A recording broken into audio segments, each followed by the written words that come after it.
नोंदवा एवढंच फक्त आहे। त्याच्यामुळे हे जे दोन अर्जदार आलेले आहेत यांचं नावच तिच्या अर्जामध्ये नसेल तर यांना येण्याचा अधिकार नाही।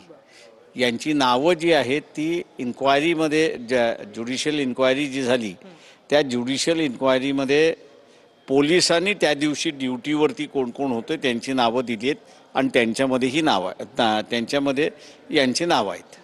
मुंबई हायकोर्टाने जो निकाल दिलेला होता तोच निकाल काय म्हणावा लागेल? हा तोच निकाल कायम ठेवलाय, त्याच्यामध्ये कुठलाही बदल केलेला नाही।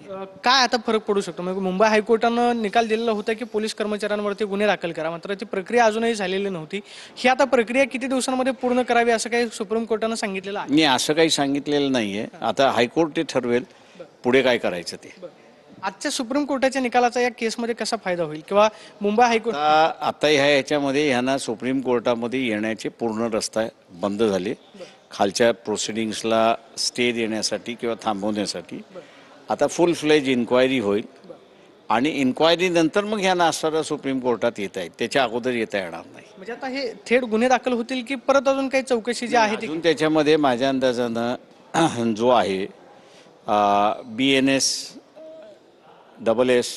याचा सेक्शन 196 किंवा जुना CRPC 174 हे दोन्हीही पूर्ण नाहीत, अपूर्ण आहेत असं मी त्या ठिकाणी मानतोय। कारण का मॅजिस्ट्रियल इन्क्वायरी झाल्यानंतर पुढे काय करायचं याचं डायरेक्शन नाही। त्याच्यामुळे हायकोर्ट पहिल्यांदा माझ्या दृष्टीने असणारा गाईडलाईन करायला सुरुवात करतील। गाईडलाईन एकदा झाल्या की मग त्या गाईडलाईनप्रमाणे ही केस पुढे जाईल। राज्य सरकारचं नक्की म्हणणं काय होतं की ते अपिलामध्ये कशासाठी आलेले होते? हायकोर्टानं तर सांगितलं होतं की गुन्हे दाखल करा, मात्र